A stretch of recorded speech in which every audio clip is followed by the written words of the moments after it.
Bismillahirrahmanirrahim. Alhamdulillahi wahdah. Wassalatu wassalamu ala man la nabiyya ba'dah wa ala alihi wa sahbihi wa man wala. Sebagaimana sudah kita jadwalkan bersama, insyaallah di sesi yang ketiga ini kita akan dialog interaktif dengan beliau Fadilatul Ustaz Khalil Bustami LC Hafizahullah Ta'ala, dan insya Allah 30 menit ke depan. Apabila ada molornya sedikit mohon dimaafkan insya Allah. Jadi nanti melihat pada situasi dan kondisi. Insya Allah nanti selepas dialog kita tunggu, tidak langsung iqamah, 10 menit untuk berwudu. Bagi yang belum berwudu nanti kita tunggu. Jadi yang tidak berwudu sekarang bisa nanti insya Allah Ta'ala. Baik, langsung kita saja, kita persilahkan kepada beliau. Pertama, Ustaz, kami ingin mengenal antum secara personal pribadi. Mungkin antum bisa menjelaskan kepada kami latar belakang antum, nama lengkapnya, tanggal lahirnya, mungkin jumlah putranya saja, nggak usah jumlah istri. Jumlah putranya berapa, sekarang tinggal di mana, mengasuh pesantren apa. Itu mungkin secara personal dulu. Ya seperti sirah dzatiyah, biodata ringkas. Kemudian nanti kami akan bertanya tentang bagaimana kisah perjalanan beliau sampai beliau rujuk ke manhaj as-salafus saleh. Monggo tafadhal masykuran majura. Bismillahirrahmanirrahim. Alhamdulillahirabbil alamin wassalatu wassalamu ala sayyidil anbiya wal mursalin nabiyina Muhammadin wa ala alihi wa ashabihi ajma'in. Ba'du, dengan waktu yang singkat ini berarti ceritanya juga harus singkat. Kalau ceritakan semua bisa sampai besok lagi. Baik, saya nama lengkapnya Muhammad Khalil Asy'ari Bustami. Bustami nama bapak saya. Saya lahir di Madura. Asli orang Madura. Madura. Tapi antum lembut sekali Ustaz, seperti orang Jawa antum. Lembut sekali. Allah ya. Nah, saya usia 13 tahun, kurang lebih 13 tahun atau 14 tahun pindah ke Kediri.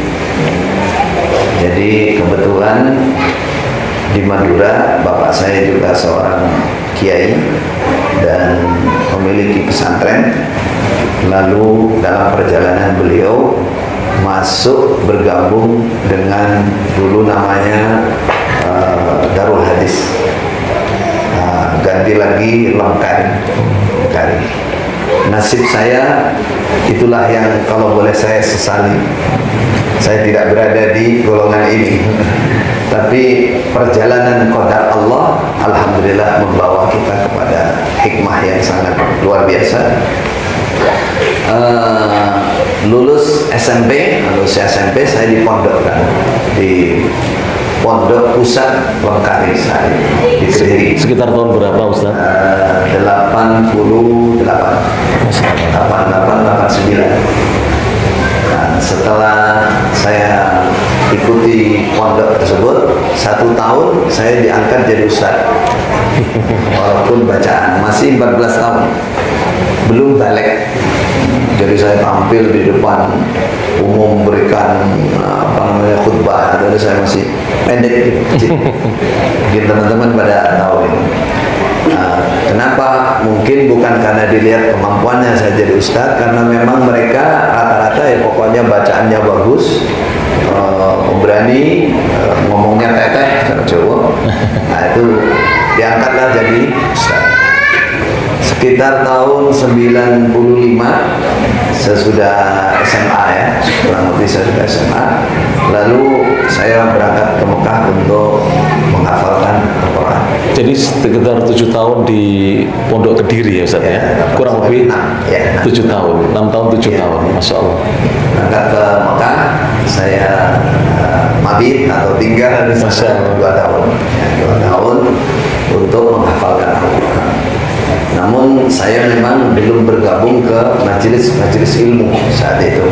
Jadi hanya sekedar menghafalkan Quran karena doktrin yang saya terima saat itu bahwa di Masjidil Haram itu sudah tidak murni lagi, sudah bukan Quran hadis yang murni menurut golongan Islam Jamaah atau Longgaring sama dulu. Dan nggak murni lagi Quran. Jadi saya dalam kondisi takut, ngeri ya, kadang-kadang lewat gitu aja. Ketika mendengar dalil yang biasa dibacakan di dalam, loh kok sama, tapi nggak berani. 2 tahun itu. Sampai kita selesai, saya 7 bulan, kurang lebih 7 bulan saya sudah selesai menghafalkan, lebih dari itu untuk murojaah sampai 2 tahun. Singkat cerita, saya kembali ke Indonesia, saya diambil menantu Masya Allah. oleh imamnya Islam Jamaah yang kedua. Imam kedua namanya Bapak Haji Syekh Abdul Bahir. Saya jadi menantu, ya bagaimana menantu lah, mungkin dibilang menantu emas ya menurut mereka karena sudah dari Mekah. Iya, Masya Allah.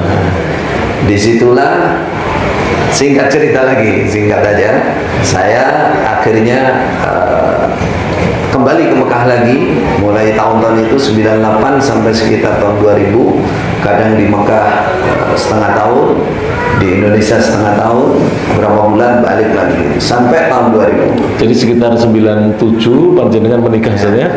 Ya 98 mendapatkan putrinya imam yang kedua. Alhamdulillah. Yang sekarang ibu ya, sekarang ini ya. Ya. Alhamdulillah. Ya, kemudian kembali lagi ke Saudi ya. Kenapa? Yang akan datang Allah. Masya Allah. Tadi kan singgungannya gitu. Allah mengasih. Jadi tahun 98 sampai 2000 saya bolak-balik ke Mekah. Itu pun kondisi masih belum berani. Belum belajar Ustaz. Belum belajar. Belum berani. Nggak berani karena memang menakutkan sekali doktrin itu gitu. Kayak mau akan membawa ke neraka gitu. Ke neraka. Dulu dicontohkan seperti Bambang Irawan, mereka katakan Pak Bambang Irawan gara-gara mendengarkan di Mekah jadi murtad, menurut mereka murtad dari golongan mereka gitu. Haji Bambang Irawan Hafiluddin. Kemudian Hasim Rifai. Haji Hasim Rifai. Ya, Bapak masih ada beliau. Semoga Allah menyembuhkan.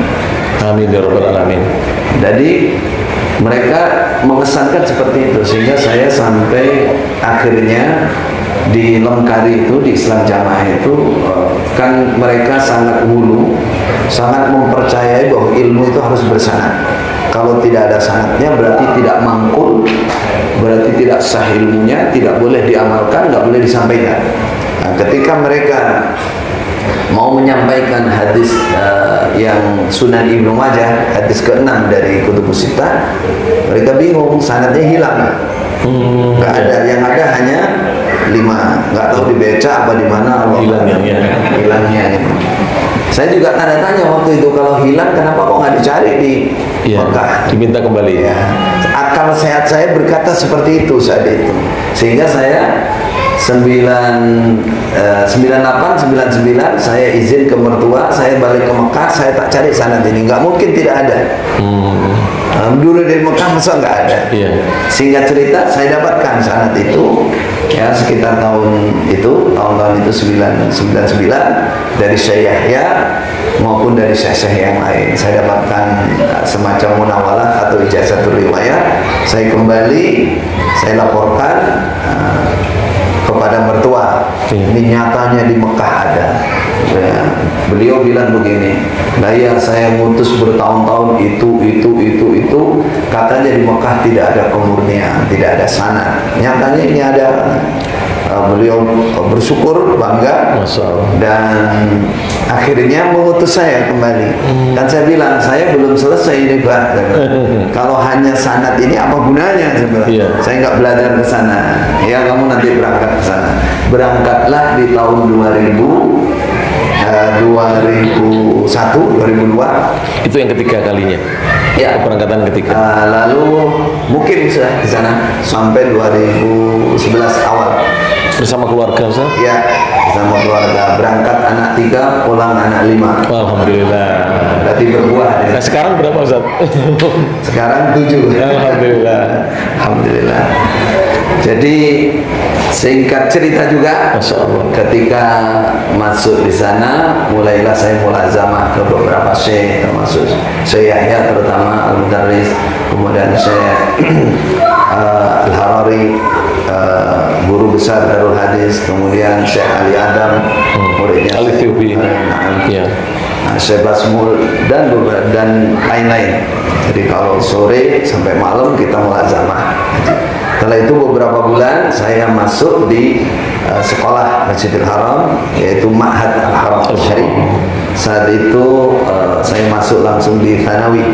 Di Thanawi ada I'dadi, ada Thanawi, ada Ali. Jadi itu muadalahnya Fakultas Syariah di Ummul Qura maupun di berjalan waktu. Saya alhamdulillah yang saya rasakan, saya memahami bahwa ternyata di dalam Islam Jamaah ini, dalam Lengkari ini ada banyak sekali penyimpangan-penyimpangan, terutama dalam akidah.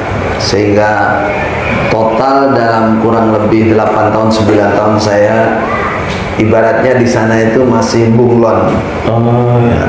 Belum bisa terang-terangan. Kenapa? Karena kalau sampai terang-terangan, menurut mereka kepahaman berubah. Kepahaman berubah, maka pasti saya sudah ditendang dari awal. Mungkin dipulangkan. Ya, saya tekadnya saya harus selesai cari ilmu ini, harus sampai selesai. Itu Thanawi mulai 2001 Ustaz? Masuk Thanawi 2002 awal. 2002 awal. Jadi sebelumnya antum tadi ngendikan bahwa di komunitas antum sebelumnya tidak ada pelajaran akidah, betul itu Ustaz? Betul, tidak ada. Bahkan bahasa tauhid itu kayak suatu yang aneh. Yang paling mereka istilahnya itu tidak senangi dalam apa namanya keilmuan seragama itu kan teman-teman kita, ikhwan kita dari Nahdien ya. Iya. Nah, jadi kalau mereka mendengar namanya tauhid itu dibilang ini ilmunya orang NU ini. Ini kitab karangan yang ini. Iya. Sehingga tidak ada pelajaran tauhid, pelajaran akidah tidak ada. Jadi langsung masuk ke Al-Qur'an, mereka maknai sendiri. Mereka artinya maknai sendiri, katanya ini mangkul dari imam pertama. Pindah ilmu itu ya itu aja, tanpa merujuk ke tafsir, tanpa mengikuti kaidah bahasa Arab secara teliti, tidak ada. Mereka hanya nulis dikte gitu. Nah, coro-coro utawi sorogan. Saya pernah Ustaz, itu sekitar tahun 2004 sampai 2006 itu bertemu dengan Riso Panjenengan Ustaz Pak Mursyid. Iya. Saya dipinjami kitab. Ya kitab itu mungkin ringkasan lah dari Abu Dawud atau dari ya cuplikan-cuplikan. Kita besok. Lupa saya, kecil tipis begini Ustaz. Di dalamnya ada sebuah hadis yang berbunyi khiyaru a'immatikum. Berarti Kitabul Imarah itu. Imarah, betul, Kitabul Imarah kalau tidak salah. Kemudian di bawahnya ada makna, bukan maknanya kebenarannya sampai di mana? yang saya pribadi tahu. Apa benar tidak diajarkan pelajaran bahasa Arab Ustaz? Iya. Benar. Memang ada pondok khusus itu usulan saya. Pondok khusus, tapi akhirnya juga dibubarkan juga. Di namanya Lengkong itu ada pelajaran, tapi itu sudah untuk yang sudah lulus. Kalau di sana sudah jadi mubalik, sudah tugas. Kalau mau ingin belajar baru ke Lengkong ya. Lengkong. Tapi sekarang sudah tidak ada lagi. Sudah nggak ada, dibubarkan. Alasannya Ustaz? Alasannya mengganggu, membuat seseorang murtad. Menyimpang, dia ngerti sorok, ngerti bahasa Arab, dia akan baca macam-macam sehingga menyebabkan dia kehilangan kepahaman jamaah. Menurut mereka akhirnya murtad. Allahumma hdina wa iyyahum amin ya rabbal alamin. Itu diantaranya. Jadi masalah yang terbesar, penyebab terbesar karena yaitu tidak mengikuti katakan tadi manhaj as-salafus saleh dalam berilmu, beramal, berakidah, bermuamalah, semua terlewatkan. Bagaimana bisa orang akidah nggak dipelajarkan? Bagaimana cerita ulama dulu nggak pernah dibuka? Bahkan selain Al-Quran, mushaf Quran itu, selain kutubus sitah atau himpunan-himpunan kecil yang diambil dari kutubus sitah, secara umum itu didoktrin, dipahamkan bahwa itu kitab karangan, tidak boleh dibaca. Nah, bahasa mereka kitab karangan, artinya kitab umat ini. Jadi hanya itu. Yang kedua, Al-Quran dan hadis yang mereka pahami tidak mengikuti kaidah-kaidah bagaimana para ulama memahami Al-Quran dan hadis. Ya, itu penyebab utamanya, sehingga muncul banyak sekali penyimpangan-penyimpangan. Terutama saya dan teman-teman itu saat itu ingin meluruskan 3 hal. Apa itu, Ustaz? Nah, 3 hal. Jadi pertama, masalah takfir. Ya, takfir yang merupakan akidahnya golongan apa? Khawarij, yang sudah ma'ruf. Jadi sangat mudah mengkafirkan golongan lain ya, Ustaz ya? Ya, mengkafirkan, dan itu jadi keyakinan bahwa selain jamaah mereka, walaupun itu muslim, walaupun itu menetapi Al-Quran dan Sunnah, seperti kita yang ada di misalkan Salafiyin ini, itu kan ada Sunnah, semua kalau tidak berjamaah bergabung dengan mereka berarti amalannya raddun, semua mardud, tidak ada manfaatnya. Bergabung itu dalam artian ikut di baiat atau bagaimana? Iya, betul. Jadi masuk dan berbaiat kepada imam yang dianggap paling sah seluruh Indonesia khususnya. Nah, jadi takfir ini yang mulai sedikit demi sedikit kita masukkan. Itu pun sangat reaktif mereka. Kalau ada kalimat-kalimat yang mengarah ke arah situ sudah di-cut duluan. Dan orangnya kalau dia tidak punya kedudukan, dia tidak punya kekuatan, nggak punya backingan, amblas hilang dah. Ada rasan-rasan apa gitu yang menyangkut situ, harus keluar dari golongan ini. Pertama takfir yang kita luruskan, karena dari takfir itu mereka punya keyakinan-keyakinan penyimpangan yang lain yang sangat banyak sekali. Di antaranya apa? Karena dia mengkafirkan, akhirnya nggak boleh nikah dengan selain golongan mereka, nggak boleh sholat di belakang selain golongan mereka. Kalau bagi waris, kalau sampai ada yang bukan golongan mereka di antara keluarga, itu tidak dibagi waris. Karena la yarisul muslim al-kafir, wal kafir al-muslim. Tidak boleh nikah, nggak boleh. Umpama bergaul, mereka punya namanya al-wala wal bara, tapi mereka nggak kenal bahasa ini. Hanya mereka tanamkan bahwa selain jamaah kita adalah musuh.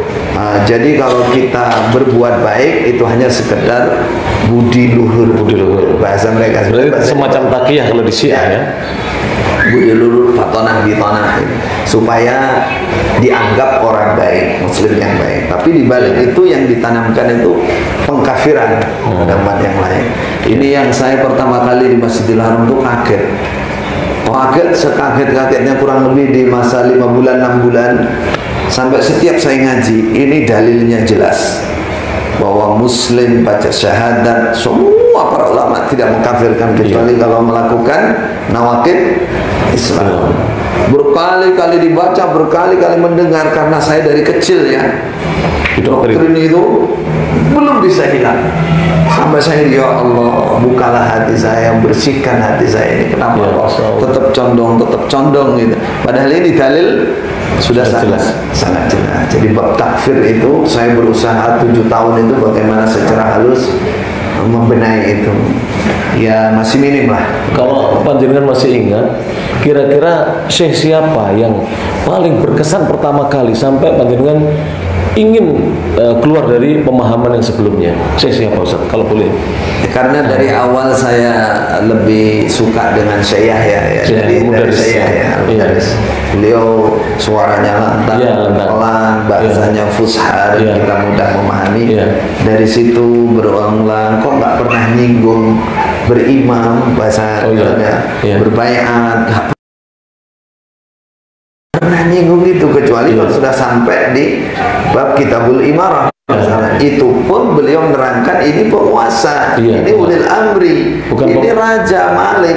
Pernah saya duduk dengan beliau, saya tanya, Imam panjenengan siapa sih? Iya. Saking saya kalau ingat sekarang lucu banget tuh pernyataan. Katanya beliau, ya Malik Fahad. Malik Fahad raja Malik Fahad. Nah, atubayunahu. Oh, apakah sama bayangan saya itu kayak wajib kan kalau di jamaah yang sekarang katakan jokam itu kan satu orang harus itu satu orang, kalau nggak bisa langsung harus diwakili kan ya. Saya keyakinan seperti termasuk itu. putra-putra mereka masih kecil juga wajib Iya, diwakili. Nah, tapi nanti kalau sudah balik harus berbaiat lagi. Kayak budak itu. Iya. Kalau haji kan ulang lagi. anak kecil ulang lagi. Iya. Kayak gitu maknanya. Masya Allah. Jadi saya ditanya gitu, kalau ingat sekarang lucu banget. Katanya saya ya, nah, baiat itu yang melakukan ya para tokoh-tokoh itu. Iya. Kami cuman apa namanya ikut saja, Iya. setuju ya sudah baiat. Iya. Di situ saya mulai kebuka, innalillahi wa inna ilaihi raji'un. Dari mana ini? Dari ini. Iya. Pertama tadi takfir, kedua bab jamaah yang mereka yakini. Berjamaah, mereka katakan semua umat Islam di Indonesia ini, bahkan yang awam sekali yang nggak pernah tahu apa-apa, seluruh dunia ini semua firqah. Semua firqah. Hanya kami yang berjamaah. Apa pengertian berjamaah mereka? Berkelompok, diangkat satu sebagai imam, dibaiat, ditaati layaknya ulil amri, layaknya penguasa. Iya. Sehingga ketaatan itu luar biasa memang. Karena apa? Karena mereka membuat doktrin keyakinan taat surga tidak taat neraka. Iya. Dan ati Allah wa ati Rasul wa ulil amri minkum. Anda ibaratnya orang awam itu begini kan, Anda tidak mungkin bisa taat Allah Rasul tanpa melewati ulil amri yang sudah dibentuk ini. Yeah. Jadi intinya ada di sini. Bahkan salah satu wakil imam dulu tapi sudah meninggal, dia mengatakan fa in tanaza'tum fi syai'in farudduhu ila Allah wa Rasul. Anda tahu ila Allah wa Rasul itu bapak imam. Oh, jadi kamu nggak bisa apa-apa, segala sesuatu harus dikembalikan. Sehingga sampai saat ini itu masih gini bahasanya itu, walaupun dalil Quran hadis, tapi kalau tidak melewati ijtihad, kan dikatakan ijtihad imam, tidak, mereka punya pertemuan 1 bulan disebut dengan daerahan itu, kalau tidak keluar dari daerahan ini batal, tidak boleh diamalkan, nggak boleh digunakan. Sampai segitunya mereka bikin yang namanya jamaah itu. Lantas, mohon maaf saya putus. Lantas kaum muslimin di negara lain bagaimana? Yang tidak ikut jamaah panjenengan dulunya? Ya semua kafir. Kafir ya? Semua kafir. Termasuk kaum muslimin sebelum jamaah ini ada? Nah, juga kafir? Iya. Memang kadang-kadang mereka ya nggak konsisten gitu. Oh, iya, Memang dibangun, keyakinan itu dibangun tidak berdasarkan basirah. Iya. Sehingga mereka kadang-kadang pilih belan. Kalau ditanya, kenapa di Mekah Anda makmum sama muslim di Mekah? Seperti Masjidil Haram. Iya. Kok di Indonesia kok nggak boleh? Apa bedanya? Iya. Kalau yang lulus dari Mekah kan bawa ilmu dari Mekah. Iya. Kalau sudah begitu beda, di sana masih murni. Iya. Di sini kan sudah banyak kuburan-kuburan, banyak bid'ah. Iya. Jadi yang saya maksud, jamaah yang mereka pahami itu seperti kata-kata talzamu jama'atul muslimin, itu hanya mereka. Padahal kan sangat jelas, talzamu jama'atul muslimin, jamaahnya semua umat Islam, bukan ba'dul muslimin. Kemudian yang mereka pahami lagi bahwa yang namanya jamaah itu harus ada imamnya. Iya. Harus ada imamnya. Ini secara bahasa mungkin bisa dibenarkan, bisa dibenarkan. Tapi kalau dia memisahkan diri dari umat Islam yang lain, padahal imamnya umat Islam yang dipilih juga sudah ada, resmi sudah ada. Apalagi negara kita semua mayoritas Muslim, imam kita ya imam yang sudah dipilih oleh umat Islam semuanya. Mereka bikin imam sendiri dan menganggap yang paling sah. Nah ini yang saya sama teman-teman itu ingin menggiring mereka minimal gini, minimal sampai paham betul bahwa imam mereka itu adalah imam kelompok itu, gitu. Dan kelompok bukan itu, imam kaum muslimin. Bukan imam kaum muslimin, bukan imam al muslimin. Kalau imam kaum muslimin mana ada yang kenal? Mungkin dibitonahkan. Iya. Sampai gambaran bitonah mereka untuk imam mereka itu ibarat kemaluan. Jadi sekali waktu seringnya ditutup, sekali waktu dibuka jika diperlukan. Contohnya di kamar bersama istri. Artinya kepada orang-orang yang sudah ngaji tadi Kitabul Imarah dengan pemahaman seperti itu, baru itu dibuka. Siapa imamnya, bayatnya kapan, itu dibuka. Kalau baru berarti yang bawa-bawa kebanyakan belum kenal imamnya. Ya, kalau mereka sudah lama, sudah bayar aja. Pasti kenal. Jadi pemahaman bab jamaah dan imamah yang mereka pahami adalah golongan mereka. Padahal yang benar berdasarkan Al-Quran, Al-Hadis, ijma' para ulama yang sudah ma'ruf di dunia Islam adalah imam itu adalah khalifah atau penguasa. Penguasa ulil amri yang sudah dikukuhkan oleh halul halli wal aqad, dan rakyat semua mengakui dan semua tunduk kepadanya. Itu yang ingin kita. Ini yang kedua. Jadi yang pertama masalah takfir, mereka serampangan mengkafirkan sesama muslim yang bukan golongannya, yang tidak berbaiat dengan mereka. Yang kedua masalah jamaah adalah jamaahnya mereka, bukan jamaah kaum muslim secara keseluruhan. Yang ketiga apa Ustaz? Yang ketiga ini yang membuat mereka sampai sekarang kuat di negara ini posisinya. Mereka punya dana banyak, bahkan ada bahasa kalau sekarang biyen orang duwe apa-apa, saiki apa-apa duwe. Nah gitu, dibalik.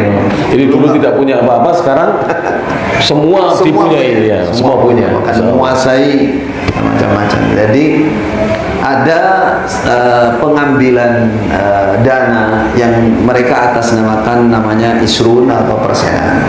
Mereka mengatasnamakan ini ijtihad imam, jadi kebijakan imam yang harus ditaati, Jika tidak taat, berarti mereka katakan zahu, falamma zahu azaballah qulubahum, atau bahasa hadis mereka ambil wa man syadza ila nar. Siapa yang tidak taat berarti dia memisahkan diri menuju neraka. Itu jadi standar utama. Untuk persenan berapa persen Ustaz kalau boleh tahu? Tergantung tingkat. Tidak sama Ustaz ya? Tidak sama. Jadi minimal, yang paling tinggi minimal 2,5, paling tinggi 10. Dan itu tidak ada nisab dan haulnya. Nisabnya mereka bikin. Jadi kalau punya kekayaan nilai sekian sampai sekian, maka setiap mendapatkan rezeki keluarkan 2,5%-nya. Sekian dan sekian. Tidak menunggu 1 tahun ya Ustaz ya? Enggak, setiap dapat rezeki. Dan tidak menunggu 1 bulan juga? Bulanan. Bulanan ya. Pengumpulannya setiap saat. Mereka punya namanya KU kelompok, desa, daerah, pusat. Jadi dananya memang kuat. Dulu Bapak Imam Jombang itu cerita ke saya kapan hari Ustaz, itu setiap bulan itu bawa persenannya 500 orang, Masya Allah. Kita juta gitu, banyak sekali ya. Kalau sekarang kayak daerah yang paling, boleh katakan mereka punya imam daerah. Bahkan dalam satu kabupaten itu bisa 3, 4 imam, 5 daerah. 5 daerah. Satu daerah itu bisa pinter Pak Imam daerah. 150 juta itu untuk tingkat Jombang zaman yang hanya satu daerah. Padahal di Jombang sendiri pinter daerah 4 daerah. Berarti ya bisa 600 juta sebulan. Iya, itu baru satu kabupaten. Itu ditambah bagaimana di Jakarta? Ada Jakarta. Jadi memang setiap bulan itu yang naik itu memang puluhan M. Puluhan M. Jadi itulah yang mereka kelola, mereka namakan harta sabilillah. Yang mengetahui pengelolaannya itu dari jalur imam sama dari jalur keuangan. Nah ini yang dari awal kita ingin membenahi ini, kita sebutkan secara halus. Kalau secara mujaharah terang-terangan itu ditolak sekali gitu.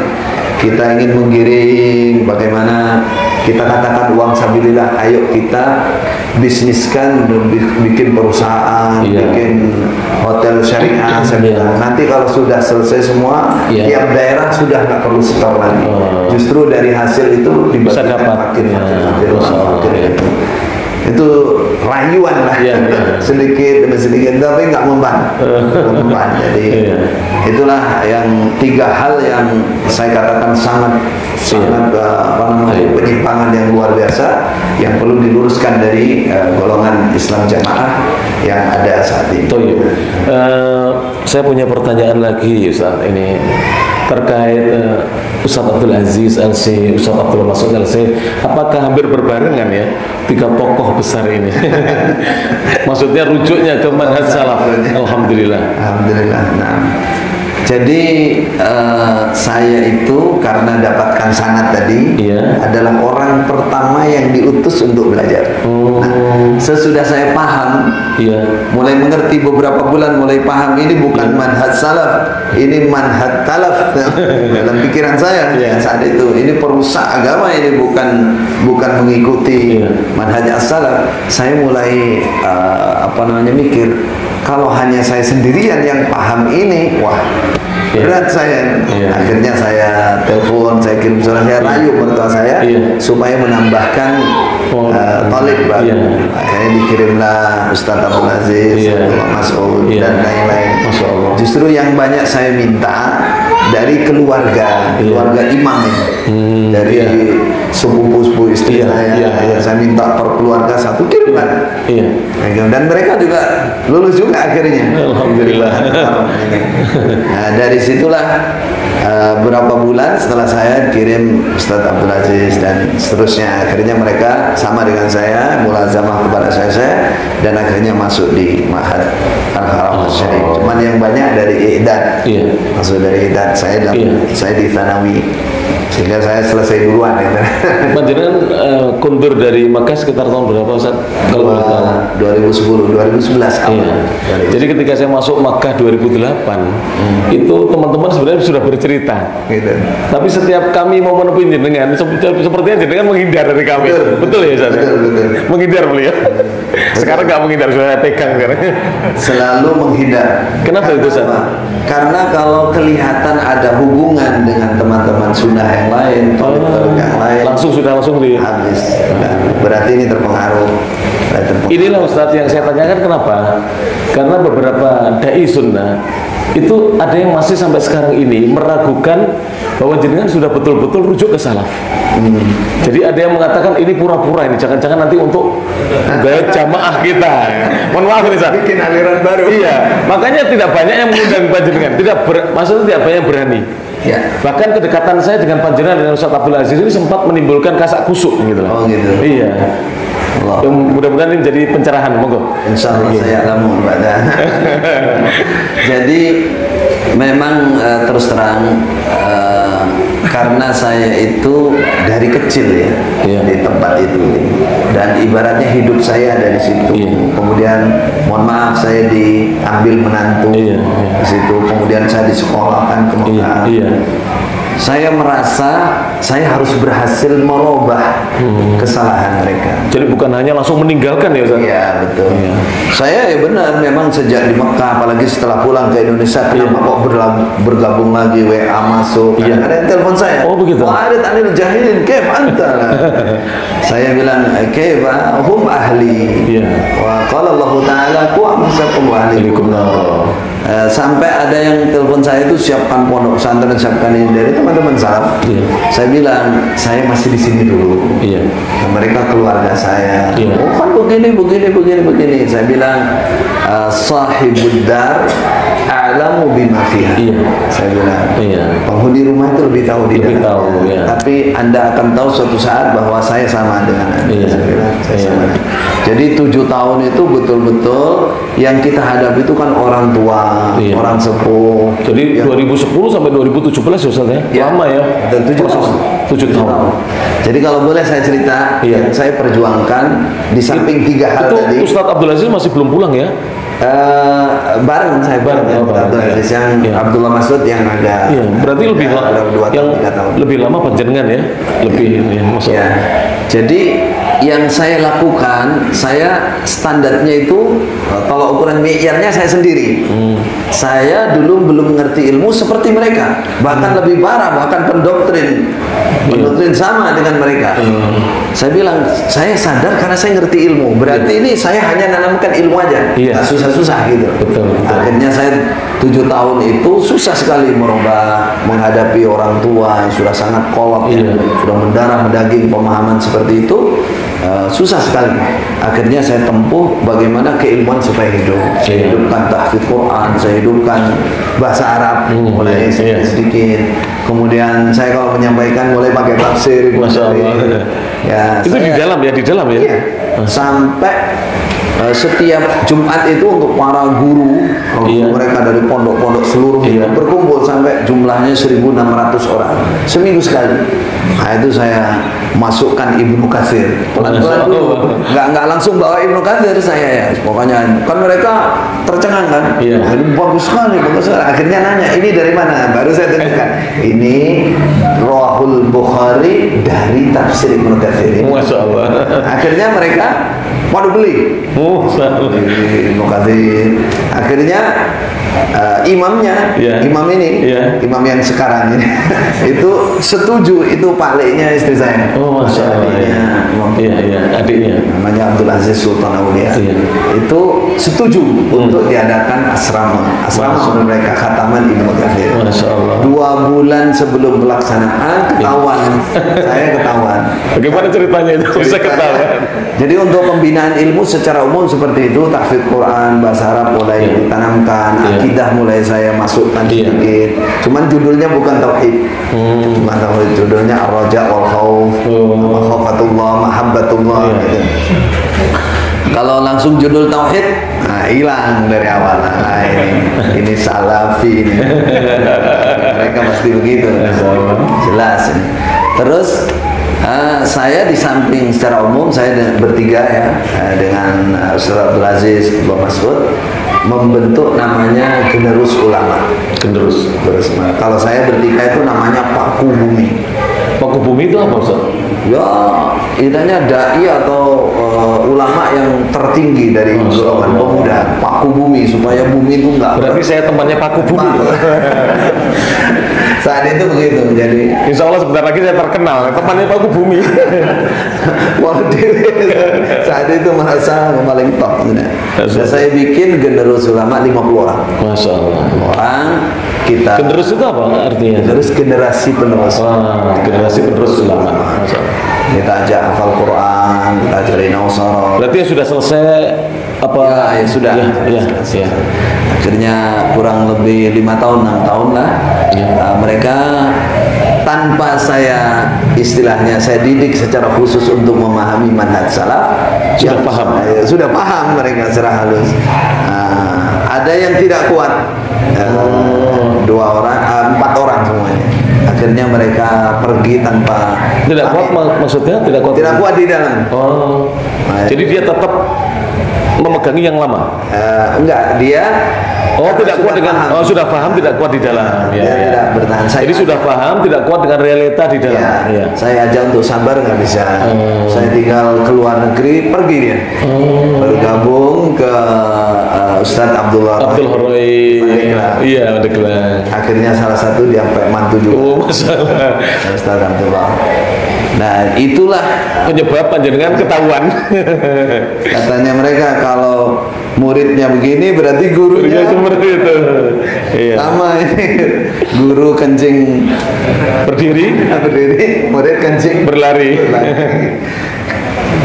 Dari situlah kita. Itu tahun berapa mulai ketahuan Ustaz? Ya 2017.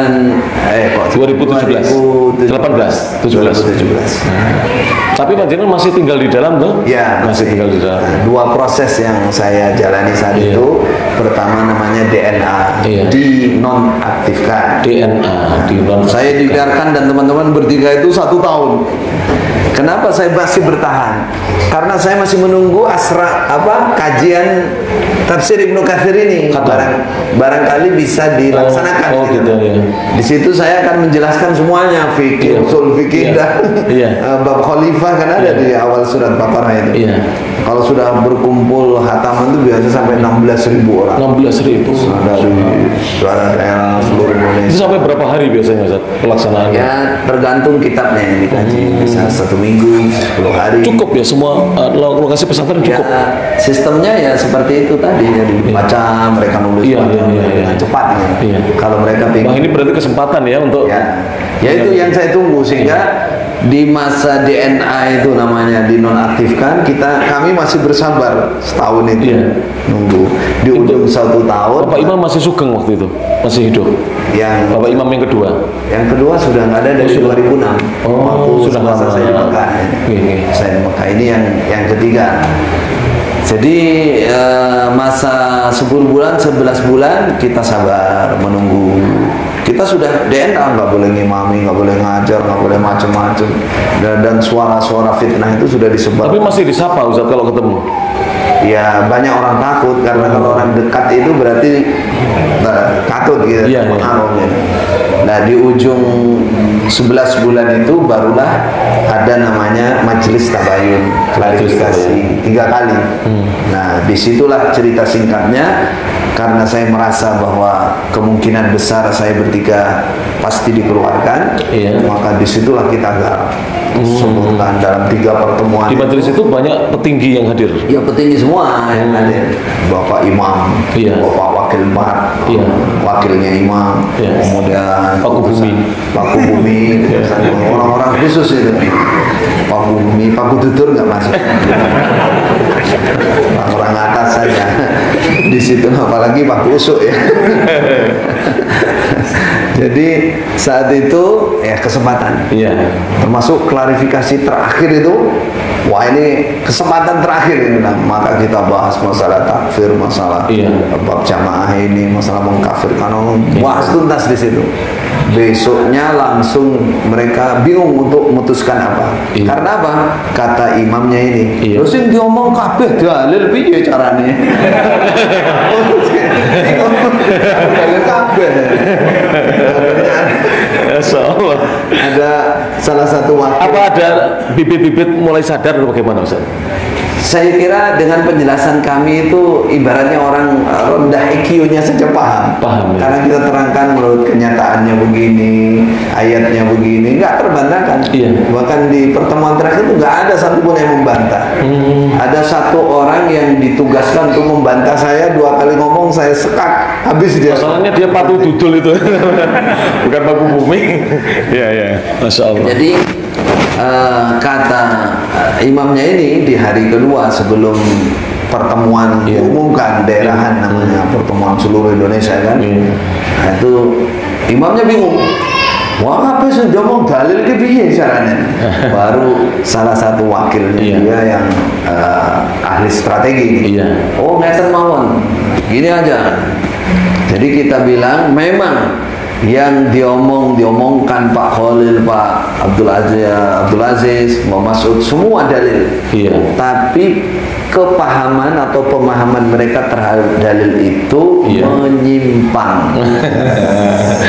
Tidak sesuai dengan mangkulan kita yang murni. Dari Bapak Imam Haji Nur Hasan. Yang pertama. Pegangannya begitu. Akhirnya betul, besoknya diumumkan di pertemuan perwakilan imam-imam daerah seluruh Indonesia itu bulan itu berarti tahun berapa? Beliau sudah tahun berapa itu saat itu tepatnya? Berarti awal 2018. Ya 2018. 2018 diumumkan ya. Diumumkan, mereka bilang ini maklumat satu. Nanti bulan depannya ada maklumat 2 sampai maklumat 3 itu murtad sudah. Kenapa? Murtad dari. Jadi Pak Bumi sudah dianggap murtad. Ya, ulamanya dianggap murtad. Nah, kalau sudah itu ya udah ulama sesat, ulama pengkhianat, ulama macam-macam pendusta dan itu disebutkan kami saat itu. Itulah. Reaksi jamaah panjenengan yang 50 orang tadi bagaimana? Murid-murid inti tadi yang belajar Itu keluar semua, kecuali 1-2 aja. jadi sudah banyak yang paham. Iya. Masya Allah. Secara umum udah keluar. Itu mungkin yang menyebarkan pemahaman yang benar akhirnya. Ya, alhamdulillah yang oleh Allah terutama orang-orang yang dekat dengan saya, mereka paham, mengerti, Iya. dan mereka ikut keluar sama saya. Dan alhamdulillah juga tokoh-tokoh ya yang mereka punya intelektual Iya. dan tidak terlalu buta banget dengan Iya. masalah agama, termasuk namanya Pak Jenderal Polisi itu. Faizi ya. Itu polisi ya. Beliau Iya. pernah jadi Bintang 2 itu saja. ya. Bintang 2 ya. Mesir. Beliau bintang 2 kan ya. Dulu Kapolda ya kalau nggak salah. Apa? Polda Irjen. datang, terus di Baris Krim juga. Iya. Setelah itu di Mesir. Iya, Mesir. Duta besar. Mesir. Beliau bisa paham juga. Beliau di sanalah terbuka. Di Mesir? Iya, mulai terbuka. Oh, berarti aku dihapusi selama ini. Bohongi selama ini. Terus beliau pulang ke Indonesia, Iya. melihat kami bertiga Iya. sedang bergerilya. Oh iya. Mereka tahu dan Iya. beliau tahu. Wah ini nih, bagus ini. Biarkan. Beliau tenang di dalam. Masya Allah. Giliran saya di DNA dimurtadkan, beliau orang pertama yang menentang itu. Datangi. Beliau masih punya jabatan serut-luar juga. Di dalam. Dan kemudian beliau juga penasehat di Iya. di pusat DPP RDI. Iya. Masya Allah. Kalau saya ketua Majelis Taujih wal Irsyad Masya Allah. di DPP RDI. Iya. Yang tugasnya diantaranya adalah mendidik para petugas itu Iya. untuk baca syahadat biar benar, intonasinya biar benar. Soalnya mereka kan orang-orang awam, walaupun profesor, doktor kan nggak ngerti Iya. agama, bukan basicnya bukan agama, sehingga untuk ditampilkan itu supaya pantas mendapat gelar KH, Kiai Haji. Iya. Sejak kepulangan saya, makanya banyak yang direkrut diambil oleh Majelis Ulama Indonesia, karena mereka yakin bahwa keilmuannya itu luar biasa setelah mereka bertamu. Nah, alhamdulillah sekarang setelah saya dikeluarkan dari Majelis Ulama terutama pusat, akhirnya pantau ulang ada apa ini, ada apa ini. Akhirnya insya Allah Majelis Ulama sekarang mulai bersih-bersih dari anggota dari Islam Jannah. Sempat banyak yang masuk di sana. Banyak. Semenjak saya pulang, karena programnya itu diundangi, ulama-ulama diundang, terus kita sebutkan di LD itu begini. Artinya kita terangkan keilmuan secara yang sudah ma'ruf. Dikiranya begitu, padahal di belakang masih koyong menunggui. Seperti itu. Itulah perjuangan yang saya jalankan bersama teman-teman. Maka himbauan saya kepada saudara Islam jamaah yang masih di dalam, dengarkan, pahami agama ini dengan benar. Tolong Anda keluar dari ikatan-ikatan doktrin itu dan membaca, mendengar dari para ulama sehingga bisa terbuka dan mengerti apa Islam rahmatan lil alamin. Insyaallah. Sebagai penutup Ustaz, mungkin nasihat singkat buat semuanya, tidak hanya kepada mereka-mereka yang masih tergabung, tapi kepada seluruh kaum muslimin, khususnya para pemuda ini Ustaz. Karena sekarang ini saya melihat realitas pemuda ini jauh dari agama, bahkan semangat pemuda untuk mempelajari agama sangat-sangat minim ya. Mungkin nasihat singkat 5 menit Ustaz sebagai penutup dari dialog interaktif ini. Monggo silakan. Baik. Sayati alaikum zaman la yabqa minal Quran illa rasmuhu wa la minal Islam illa ismuhu. Memang kita lihat saat ini mazahir yang tampak di depan mata, di samping memang ini pengaruh dari kerusakan zaman ya, akhir zaman Rasulullah sudah sabda seperti itu, tapi juga memang indikasi yang bisa kita lihat juga ada dari orang-orang yang tidak senang dengan Islam, dia akan menghancurkan Islam kita ini. Maka para pemuda, khususnya pemuda yang masih punya kesempatan dan punya kemampuan untuk mencari ilmu, hendaklah melonggarkan diri menyelamatkan Islam dan menyelamatkan umat ini. Kalau kita boleh berharap, ini harapannya masih luas kan? Belum datang Imam Mahdi, datang Nabi Isa, artinya Islam itu masih dijanjikan ada kemenangan di akhir zaman. Kemenangan di akhir zaman. Barangkali kita adalah salah satu bagian dari walaupun memulai kalau ibarat pohon kita akarnya sebagian lumayan, kita punya andil, kita punya saham kebaikan amal jariah di situ dengan cara menghidupkan ilmu, mempelajari Alkitab dan Sunnah. Dan ini yang kita harapkan. Karena apa? Karena ketika Islam itu kembali sebagaimana sabda Rasulullah, badal Islam ghariban wa sayaudu ghariban kama bada'a fatuba lil ghuraba. Ya, yang kita cari tuba ini, kebejan, keuntungan yang luar biasa baik untuk personal pribadinya, keluarganya, bahkan semua umat. Itu adalah kebaikan ketika kita menjadi ghuraba di akhir zaman, Maka terus kita suarakan kepada pemuda-pemuda yang punya kemampuan, punya waktu untuk bersemangat mendalami Islam, mendalami syariat Islam, karena kalau bahasa Indonesia karena biasa hilanglah rasa. Disebutkan dalam bahasa Arab kathratul imsas yudhibul ihsas. Sesuatu yang berat yang kita bayangkan sulit itu kalau kita jalani sedikit-sedikit. Dzikri fahal yang mudzakir. Ilmu itu kan standarnya hanya di hafalan itu, paham, hafal ya sudah alim. Bal huwa ayatun bayyinatun fi suduril ladina utul ilm. Ayat yang sangat jelas yang berada di dada orang-orang yang diberi ilmu. Artinya hafal. Begitu juga orang yang sudah berhasil menghafalkan Quran atau sedikit dari beberapa juzul Quran, nanti menghafalkan yang lain mudah. Masya Allah. Ada mudah. Jadi jangan ada bayangan bahwa menghafalkan ilmu itu sulit. Lakukan persungguh, ikhlas, menjadda wajan. Walladzina jahadu fina lanahdiyannahum subulana. Itu kemudahan. Maka tolong kuatkan keyakinannya. Jadilah manusia penyelamat umat. Memang kalau melihat seperti di negara kita ini saja, umat Islam mayoritas. Tapi bagaimana setelah kita tinjau dari Islam yang sesungguhnya, dari adabnya, akhlaknya, tabiatnya, ya sudah jauh dari Islam. Ketika saya datang di Jepang melihat tertib, itu perasaan, loh, ini apa orang Islam semua? Seharusnya kan orang Islam ya, yang seperti itu. Adab orang Islam kadang dikatakan apa? Al-Islam mahjubun bil muslimin. Jadilah kita penengah, jadilah kita orang yang punya himmah aliyah, cita-cita mulia untuk menyelamatkan Islam kita. Insyaallah jadi jariah bagi kita. Jadi kesimpulannya nasihat untuk para pemuda dan seluruh kaum muslimin, iso jalaran soko kulino. Jadi kita bisa karena kita terbiasa. Insya Allah bapak-bapak yang biasa naik motor itu karena terbiasa, akhirnya bisa. Bahkan pegang setir hanya tangan satu pun bisa. Termasuk yang nyopir. Maka pemuda-pemuda jangan putus asa. Beliau sudah menyampaikan pada kita, bahkan pengalaman beliau pribadi 7 bulan selesai hafalan Quran. Maka mari para jemaah semangat, khususnya anak-anak muda, ayo semangat. Ini pendahulu-pendahulu kita. Mudah-mudahan bermanfaat Ustaz.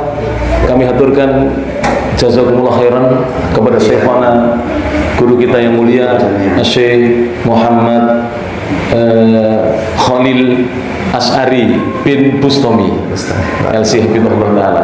Nama lengkapnya beliau Muhammad Khalil Asy'ari bin Bustami Hafizahullah Ta'ala di Ma'had Haram Khalil Bustami.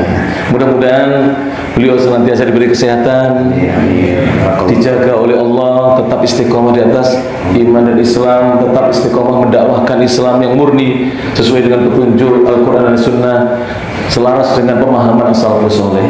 Terima kasih kepada beliau dan rombongan, kepada ibu, kepada putra-putri beliau tadi yang ikut serta juga, kepada tim dari pesantren beliau yang mempertemukan kita. Karena terus terang masih ada ustadz yang mengatakan kepada saya, hati-hati, Khalil Bustami kuwi engko gek nyelugu. Jadi masih banyak yang meragukan. Mudah-mudahan hilang keraguan ya Ustaz. Yang mirsani Facebook kita siaran langsung ini hilang keraguan. Insyaallah beliau istiqomah insyaallah. Insyaallah beliau istiqomah berdakwah sebagaimana para sahabat Nabi sallallahu alaihi wasallam radhiyallahu anhu. Sama bu kita insyaallah. Demikian yang bisa disampaikan ya. Setelah ini ditutup, silakan wudhu dulu. Jadi Pak Muadzin jangan langsung kumandangkan iqamah, wudhu insyaallah 10 menit bagi yang belum berwudhu.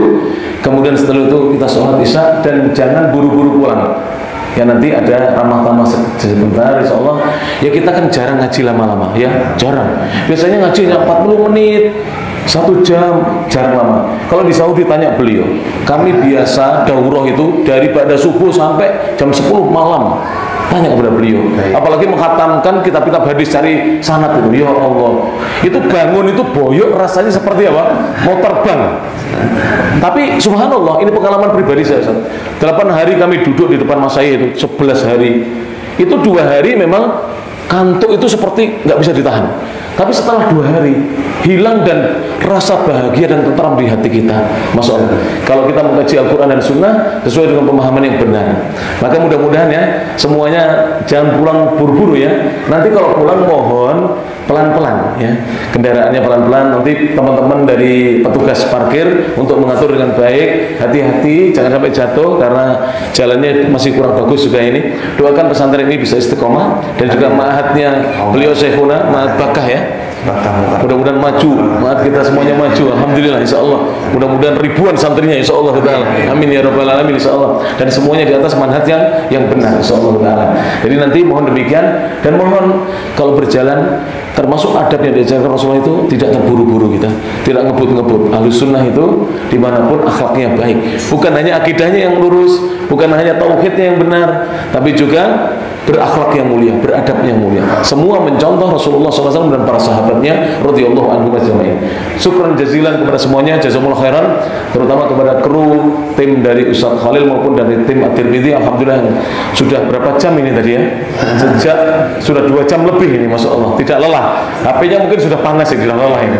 Minta istirahat ini. Mudah-mudahan terima kasih Bapak HP yang sudah, masya Allah. Terima kasih Facebook ini. Facebook harus kita sampaikan terima kasih juga karena mau menyebarkan kebaikan insyaallah. Baik, mudah-mudahan bermanfaat. Akhirul kalam, subhanakallahumma bihamdik, asyhadu an la ilaha illa anta, astaghfiruka wa atubu ilaik. Wa akhiru da'wana alhamdulillahirabbil alamin. Assalamualaikum warahmatullahi wabarakatuh.